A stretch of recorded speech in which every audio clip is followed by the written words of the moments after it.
Hello everybody, this is Rupesh Kumar Mishra. देखिए, आज की वीडियो में मैं जो बात करने जा रहा हूँ वो जितने भी सारे छात्र एलएनएमयू पार्ट वन एग्जामिनेशन 2022 में देने वाले हैं, जिनका पार्ट वन का एग्ज़ाम है, उनके लिए टॉपिक बहुत ही इंपॉर्टेंट है और बहुत ही रेलिवेंट रहने वाला है। इसमें मैं क्या चर्चा करूँगा ये मैं पहले बता रहा हूँ, तो वीडियो को आपको शुरुआत से अंत तक देखना है, तभी आपको पूरा समझ में आ सकेगा। जितना शॉर्ट में होगा मैं वीडियो को ख़त्म करने का पूरा प्रयास करूँगा। देखो, एलएनएमयू पार्ट वन एग्जामिनेशन का डेट हो गया आप लोगों का 9 नवंबर से। परीक्षा पैटर्न में बदलाव की संभावना है, थंबनेल में जैसा आपको दिख रहा है। मैं जैसा थंबनेल में मैंने लिखा है उसी हिसाब से आपको मैं यहाँ पे बताऊंगा डिटेल में। परीक्षा पैटर्न में क्या बदलाव की संभावना है, जैसे पार्ट वन के एग्जामिनेशन में हुआ था। एग्जाम हॉल में ध्यान रखने योग्य बातें, क्या आपको एग्जाम हॉल में ध्यान रखना है परीक्षा देते समय, क्योंकि अगर इस पॉइंट को, इस ट्रिक्स को अगर आप फॉलो नहीं करते हो तो कहीं ना कहीं आपके परिणाम पर इसका बुरा असर देखने को मिलेगा। इसलिए इन पॉइंट्स को आपको ध्यान से सुनना है, केयरफुली। और ये गलती आपको परीक्षा में नहीं करना है जो मैं बताऊंगा, बिल्कुल भी वो आपको नहीं करना है, पूरा सतर्कता आपको बरतना पड़ेगा। तो वीडियो में आगे बढ़ने से पहले बता दूं कि चैनल पर जो लोग नए हैं चैनल को सब्सक्राइब कर बगल में बेल आइकन उसे हिट करके रखिए। आगे आने वाली वीडियोस का नोटिफिकेशन और अपडेट आपको सबसे पहले मिलेगा। साथ में आप मुझे इंस्टाग्राम पर फॉलो कर सकते हैं, वहां आपके जो जेन्युइन डाउट्स हैं वो पूछ सकते हैं, जिसका मैं जवाब देने का पूरा प्रयास करूंगा, आपका जो भी डाउट्स रहेगा। टेलीग्राम ग्रुप को भी आप ज्वाइन कर सकते हैं, लिंक डिस्क्रिप्शन बॉक्स में मेंशन किया गया है। आगे मैं बढ़ रहा हूं। देखो, आपको पता है कि जीवन एक परीक्षा की तरह है, लेकिन जब कोई छात्र परीक्षा शब्द सुनता है तो मानो उनके होश उड़ जाते हैं। जो छात्र अपने साल भर से परीक्षा का बहुत अच्छे तरह से प्रिपरेशन किया है उनके लिए भी, और जो छात्र मतलब एग्जाम के दिनों में तैयारी करते हैं, साल भर कुछ नहीं पढ़ते, उनके लिए भी। तो अभी तो आपको पता है सेशन लेट होने के कारण एग्जामिनेशन 9 नवंबर से प्रारंभ होगा। तो इसमें क्या है कि अभी बोर्ड का मतलब परीक्षा का समय चल रहा है, तो यह महत्वपूर्ण हो जाता है उन बच्चों के लिए कि बच्चों को परीक्षा के तनाव से कैसे मुक्त किया जाए। मतलब एक स्ट्रेस बन जाता है, बोला ना मैंने, टैलेंटेड स्टूडेंट्स के लिए भी और जो थोड़ा कम पढ़ने में थोड़ा कमजोर है उनके लिए भी एक जो है तनाव बढ़ जाता है। तो तनाव कैसे मुक्त किया जाए? जब तक परीक्षा में मुक्त मन से एग्जाम पेपर को आप नहीं लिखेंगे तब तक आप सफलता अच्छे तरीके से हासिल नहीं कर सकते जो आप चाहते हो, जिस तरह का रिजल्ट आप चाहते हो। बिना घबराहट का परीक्षा आप कैसे दे सकते हैं, ये हमारी जवाबदेही है। तो इसमें सोचिए हम क्या कर सकते हैं। तो सबसे पहली बात है कि कई बार बच्चे परीक्षा में इतना घबरा जाते हैं कि पूरे साल परिश्रम के बाद भी परीक्षा में अच्छी तरह से लिख नहीं पाते हैं। क्यों? उसके पीछे प्रॉपर रीजन क्या है? इसका वजह यह है कि जो अभिभावक होते हैं, मतलब पेरेंट्स, और समाज की अनपेक्षित अपेक्षाएं हम छात्रों में दिखने लगते हैं। मतलब आपसे नहीं होगा, अरे परीक्षा इतना टाइट होता है, इतना अच्छा रिजल्ट किसी को देता नहीं है, 75 नहीं देगा आपको, आप कितना भी अच्छा लिख लो। मतलब इस तरह के निगेटिव थॉट्स हमारे दिमाग में घूमते रहते, जिस वजह से हमारा परीक्षा डिटोरिएट हो जाता है। लेकिन परीक्षा देने वाले छात्रों को यह समझना जरूरी है कि बोर्ड की परीक्षा कोई जिंदगी की अंतिम परीक्षा नहीं है। समझ रहे बात को?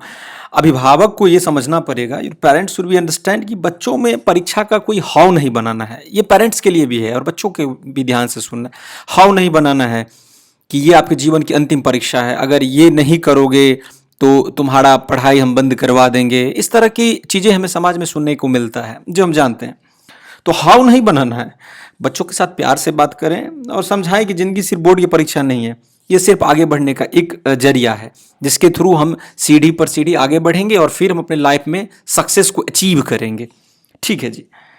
तो परीक्षा जीवन यात्रा के लिए एक, आप कह सकते हैं, पथ पर एक रखा एक नवीन कदम है। जीवन चलने का एक नाम है और पथ पर हमें चलते रहना है। बोर्ड परीक्षा के लिए सबसे पहले तो आप लोगों को शुभकामनाएं। इंपॉर्टेंट पॉइंट्स मैंने जो अभी शॉर्ट में डिस्कस किया वो आपको ध्यान रखना है। सबसे पहले देखिए, सर्वप्रथम कहा जाता है कि आप खुद पर भरोसा रखो, यही सफलता का रास्ता है। खुद पर श्रद्धा रखो, सभी शक्तियां आपके भीतर है, इन शक्तियों को पहचानने का प्रयास करो और उसे बाहर लाओ। और आप खुद से कहो, स्वयं से कहो कि yes I can do this, जी हाँ मैं ये कर सकता हूँ, मैं टॉप कर सकता हूँ। देखिए, परीक्षा कोई भी हो, चाहे 12th बोर्ड का हो या फिर ग्रेजुएशन का हो, उसको इंपॉर्टेंस आपको देना पड़ेगा, उसको आपको मन से तैयार करना है। ये नहीं कि एक फॉर्मेलिटी के लिए सिर्फ आप तैयार कर रहे हो कि चलो यहाँ से मैं डिग्री ले लूँगा, आगे मुझे यूपीएससी, बीपीएससी या फिर किसी अन्य परीक्षा की तैयारी के लिए ये डिग्री का हमें ज़रूरत पड़ेगा। तो ऐसा नहीं सोचना है आपको। जो परीक्षा है उस परीक्षा को आपको ईमानदारी पूर्वक अपने शब्दों में बिना चोरी किए लिखना है परीक्षा हॉल में। तब आप एक्सपेक्ट करोगे कि आपको जो रिजल्ट मिला वो ईमानदारी से लिखा गया रिजल्ट है, ना कि चोरी करके और बेईमानी के थ्रू। दैट्स ठीक है। इसलिए तनाव मत करो, आप अपना सर्वश्रेष्ठ करो, परिणाम आपके अनुकूल मिलेगा। आप अपना बेस्ट देने का पूरा प्रयास करो। ये नहीं सोचना है कि रिजल्ट कैसा आएगा, कॉपी जांच नहीं होता है, ये कुछ नहीं सोचना है। वो आप ऊपर वाले के भरोसे छोड़ दो। कहीं ना कहीं हमें हमारे भाग्य का भी आवश्यकता होता है। कितना भी अच्छा लिख लोगे, लक चाहिए। इसीलिए आप बेस्ट लिख के आओ, बाकी ऊपर वाला देख लेगा। तो चलिए, इसी के साथ मैं आप लोग को एग्जामिनेशन आप लोग का स्टार्ट होने उससे पहले आप लोग को गुड लक। ठीक है, आपके हाथ अच्छे गुणों के साथ प्रतिबद्धता और साहस भरा है। आपकी परीक्षा के लिए बहुत बहुत शुभकामनाएं। आप लोग का परीक्षा अच्छा हो, आप लोग का रिजल्ट आपके मन मुताबिक मिले, जैसा आप लोग एक्सपेक्ट करते हो। एक्सपेक्ट मतलब जैसा आप परीक्षा में लिख के आते हो, ये नहीं कि लिखा कुछ आपने और एक्सपेक्ट आप कुछ और कर रहे हो। ठीक है जी। तो परीक्षा क्या करता है, एक्चुअली साबित करता है कि आप दूसरों के तुलना में कितने शानदार और बुद्धिमान है। How much you are intellectual in comparison to others. इसलिए आपको इस मौके को पकड़ना होगा। दैट्स वाई कॉन्ग्रेचुलेशन एक बार फिर आप सभी को। अब चलिए मैं आगे बढ़ रहा हूं। एग्जाम हॉल में ध्यान रखने योग्य बातें से पहले परीक्षा पैटर्न में बदलाव की संभावना क्या है। देखो, मैं डिटेल में चर्चा कर रहा हूं। परीक्षा पैटर्न में बदलाव मतलब हो गया आपका कि जैसे डिग्री 3 का एग्जामिनेशन हुआ था, मैं यहां पे लिख दे रहा हूं। डिग्री 3 में क्या हुआ कि कुछ कुछ क्वेश्चन चेंज कर दिया गया। तो क्या करना है आपको ना, जो अभी कोई नया क्वेश्चन नहीं पढ़ना है। गेस्ट क्वेश्चन मैंने चैनल पर अपलोड किया है, उसको आपको तैयार कर लेना है। ठीक है, अगर उसमें से क्वेश्चन अनुसरण ना करे आपकी परीक्षा में, फिर भी आपको जो पता है, जितना मैंने बताया है, बस उतना आपने प्रिपेयर करना होगा। अभी नया क्वेश्चन आपको कुछ भी तैयार नहीं करना है। पैटर्न में बदलाव हो सकता है, ये मैं पहले बता दे रहा हूं। आप बाद में कमेंट करोगे, प्रतिक्रिया दोगे आप कमेंट बॉक्स में, उससे बेहतर है कि अभी मैं आपको बता दूं कि परीक्षा पैटर्न में बदलाव हो सकता है। क्योंकि मैं जो पेपर सेट करता हूं वो आपका परमानेंट नहीं होता कि पेपर वही आएगा। तब तो अगर पेपर ऐसा है सेम टू सेम अगर वो पेस्ट कर दे एग्जामिनर, जो क्वेश्चन पेपर सेट करते हैं, तो फिर वो पेपर पहले से ही लीक हो गया। कहने का मतलब वो क्या होता है, एक अनुमानित प्रश्न होता है कि हाँ, इस तरह के प्रश्न परीक्षा में पूछे जा सकते हैं। तो आप लोग पूरा रिलाई करो कि पैटर्न में बदलाव अगर होता भी है तो हमें उसी क्वेश्चन को तैयार करना है जो कि रुपेश मिश्रा के द्वारा चैनल पे अपलोड किया गया है। और परीक्षा में पूछा जाए फिर भी अच्छा, ना पूछा जाए तो जो आपको पता रहता है वो लिख के आना है। घबराने का कोई आवश्यकता नहीं है। ठीक है जी, सभी लोग ध्यान रखेंगे ये बात को। आगे बढ़ता हूं मैं। देखिए, सबसे पहली बात है कि किसी भी परीक्षा में एक अच्छा उत्तर कैसे लिखे, बहुत डिटेल में मैं चर्चा करूंगा इसको। देखिए, अगर परीक्षक को आपके द्वारा दिए बोर्ड एग्जाम में उत्तर स्पष्ट रूप से समझ आ रहे हैं तो आपके अंकों में बढ़ोतरी संभव ही है। मतलब आप जो लिख रहे हैं वो एग्जामिनर को समझ भी आना चाहिए। ये नहीं कि आपने खुद लिखा और आप खुद ही सिर पढ़ रहे हो, दूसरे को समझ नहीं आ रहा है, तो रिजल्ट पर असर पड़ेगा। अच्छे अंकों से ही अच्छे भविष्य का निर्माण होता है। इस लाइन का मतलब क्या है, इसका मतलब ये है नहीं कि ये नहीं कि फॉर्मेलिटी के लिए सिर पढ़ना है, समझ रहे हैं। बोर्ड एग्जाम में उत्तर तो सभी दे सकते हैं, पर उत्तर का सही प्रस्तुतिकरण, करेक्ट प्रेजेंटेशन, जैसे मान लो ब्लैक पेन से हम लोग नोट्स को लिखते हैं, अच्छे हैंडराइटिंग को लिखना, 1/4 छोड़ के लिखना, मैक्सिमम पेज फिल करना, ये सभी के लिए पॉसिबल नहीं। ये वही लिख सकते हैं जो इंटेलेक्चुअल हो, जिन्होंने पढ़ा है। इजाफा करने किसी को पता है, पर हम चाहते हैं कि सभी बच्चों को पता होना चाहिए कि बोर्ड एग्जाम में कैसे लिखे, जिससे सभी अच्छे अंक प्राप्त कर सकें। तो चलिए बात करते हैं बोर्ड एग्जाम शुरू होने से पहले क्या होता है। सबसे पहले बच्चे क्या करते हैं, उत्तर लिखने के बजाय प्रश्न लिखने में व्यस्त हो जाते हैं। उत्तर लिखने से पहले उनको प्रश्न भी जरूर लिखते हैं, लेकिन प्रश्नों को लिखने का कोई लाभ नहीं होता, बस समय की बर्बादी होती है। अगर आपके विषय के प्रश्न पत्र में 20 प्रश्न है, मान लो 5 प्रश्न पत्र, तो सीधा प्रश्न संख्या डालकर उत्तर देने की पहल करनी चाहिए। मतलब क्या हुआ, क्वेश्चंस आपको जो पता है ना, सीधे क्वेश्चन लिखो और उसका आंसर लिखना स्टार्ट कर दो। ये नहीं कि प्रश्न ये पहले आप लिख रहे हो। 20 प्रश्नों को 40 लाइनों में लिखने में अपना समय नष्ट करने में, अपने उत्तर पुस्तिका में प्रश्न की संख्या लिखे। जैसे प्रश्न पत्र 4, प्रश्न उत्तर 4 है, 4 का मान लो ए आप लिख रहे हो, तो इस तरह से लिख के और फिर आप अपना आंसरिंग स्टार्ट कर दो। ठीक है जी। उसके बाद है एग्जाम में उत्तर देने का time management. This is also an important part. Time management क्या है, बोर्ड एग्जाम में प्रश्न पत्र के ऊपर सभी उत्तरों को लिखने की समय सीमा होती है, जो कि हमारे एग्जामिनेशन में 3 घंटे का दिया गया है। उसी समय सीमा में बच्चों को अपने सभी प्रश्नों के उत्तर देने पड़ते हैं। अतः जब भी उत्तर लिखने हैं तो सबसे पहले अपने दिमाग में ये सोच ले कि आपको पहले कौन कौन से उत्तर स्पष्ट रूप से याद हैं। जैसा मैंने इसे पहले वाले वीडियो में भी बहुत डिटेल में इन पॉइंट्स पर चर्चा किया है कि दिमाग में आपको सोच लेना है कि कौन कौन सा क्वेश्चन आपको याद है, उसको पहले लिख देना है। और आपको यह भी पता रहना है कि मैक्सिमम वो कितना पेज लेगा, और समय सीमा के तहत उत्तर लिखने की स्पीड भी अच्छा रहना चाहिए। ये नहीं कि आप लिखते जा रहे हो और टाइम आपका वेस्ट हो गया पूरा एक ही क्वेश्चन के भीतर, ऐसा नहीं करना है। ये भी आपको मैनेजमेंट एग्जाम के दौरान याद रखना है। उसके बाद पहले उन्हीं के उत्तर लिखे जो आपको अच्छी तरह से याद है, क्योंकि अगर आप याद वाले उत्तर पहले लिखेंगे तो आपके लिखने की स्पीड शुरू में ज़्यादा अच्छी होगी और अंत में आपके पास टाइम भी बच जाएंगे। ये नहीं कि जो क्वेश्चन आपको नहीं आता है वो पहले आप लिखना प्रयास मतलब स्टार्ट करोगे तो फिर नहीं होगा। उन प्रश्नों के उत्तर सोचने के लिए आपको नहीं आते या थोड़े याद हैं, मतलब बाद में उसके लिए टाइम बचा के आपको रखना है। उत्तर को क्रम में लिखना है, ये मैं बार बार बोलता हूँ। खैर आप कैसे भी लिखते हो कोई मैटर नहीं करता, आंसर आप लिख दिया आप हो गया, लेकिन क्रम में लिखोगे तो थोड़ा सीरियल वाइज एग्जामिनर को समझने में ज़्यादा बेटर होगा।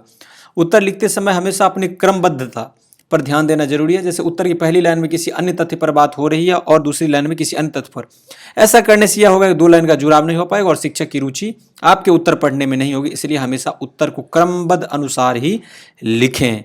क्रमबद्ध मतलब पहले शॉर्ट क्वेश्चन फिर लॉन्ग क्वेश्चन, मेरा ये कहना है। देखो उसके बाद है नेक्स्ट हमारा क्या है पॉइंट कि प्रश्नों के तथ्यों के अनुसार आपको उत्तर लिखना है। ये पहला स्टेप हम आपको ध्यान रखना है। प्रश्नों के तथ्यों के अनुसार दिस इज स्टेप 1, आपको उत्तर लिखना है। दिमाग को शांत करना है और दिमाग पर किसी प्रकार का बोझ ना डालें, क्योंकि बहुत सारे छात्र ये गलती करते हैं कि वे प्रश्न पढ़कर सीधे उत्तर लिखना शुरू कर देते, जबकि ऐसा नहीं करना चाहिए। ऐसा करने से छात्र किसी भी उत्तर को सही से नहीं लिख पाते हैं। छात्र को परीक्षा में बैठने से पहले अपने दिमाग को शांत कर लेना चाहिए, फिर प्रश्न पढ़कर थोड़ा सा ब्रेक लेना चाहिए, क्योंकि प्रत्येक प्रश्न परीक्षा के प्रश्न पेपर के बहुत से खंड होते हैं, ए पार्ट बी पार्ट, उन्हें समझना जरूरी होता है। और उसके बाद पहले समझ लो क्वेश्चन को, 5 मिनट 10 मिनट क्वेश्चन पढ़ो फिर आप आंसर लिखना स्टार्ट करो। अब जब कोई छात्र परीक्षा हॉल में बैठता है तो उसके दिमाग में ये बहुत सी हलचल चल रही होती है कि उसके द्वारा पढ़ाया गया परीक्षा में आएगा या नहीं आएगा। इसके अलावा भी परीक्षा में बैठे एक विद्यार्थी के दिमाग में बहुत सारी बातें चल रही होती है जो आपके साल भर के मेहनत पर पूरी तरह से पानी फेर सकता है अगर आप सतर्कता नहीं बरतते हो तो। इसीलिए साल भर के मेहनत पर पानी नहीं फिरने देना है, थोड़ा केयरफुली हमें परीक्षा हॉल में जाने से पहले कुछ ट्रिक्स को फॉलो करना है। ठीक है, ऐसे समय में जब प्रश्न पत्र आपके सामने आए तो क्वेश्चन अगर आपने जो पढ़ा वो आया है तब भी कोई टेंशन लेने की जरूरत नहीं है, और जो नहीं आया फिर भी हड़बड़ी करने का कोई आवश्यकता नहीं है। दिमाग को शांत करके प्रश्न पत्र को पढ़िए, because it is an important part. First exam answer question को पूरा पढ़ने के बाद ही उत्तर लिखना प्रारंभ करें। अगर आपको जो क्वेश्चन नहीं पता है तो उससे मिलता जुलता आंसर आप अपने लैंग्वेज में लिख सकते हो। ठीक है, लेखन का प्रारूप एग्जाम मतलब उसका प्रारूप क्या है, भूमिका, विस्तार, उसका निष्कर्ष, जैसे इंट्रोडक्शन हम बोलते हैं उसका एक्सप्लेनेशन। ठीक है ना। उसके बाद है संतुलित एग्जाम में उत्तर, एग्जामिनेशन हॉल में संतुलित आंसर देना है, हड़बड़ी नहीं करना, उत्तर को क्रम में लिखना है। जरूरत पड़ने पर आप डायग्राम बनाएं, अगर आप साइंस के स्टूडेंट्स हो तो जहाँ पे डायग्राम का आवश्यकता है, या फिर आपको मान लीजिए पॉलिटी ज्योग्राफी में डायग्राम का जरूरत पड़ता है, सॉरी स्पेशली ज्योग्राफी में, तो वहाँ पे डायग्राम दो, क्योंकि बहुत इंपॉर्टेंट पार्ट है डायग्राम। भाषा को सही तरह से लिखें, समझ रहे हो ना। एक अच्छा उत्तर लिखने के लिए भाषा में प्रवाह होना बहुत ज़्यादा जरूरी है।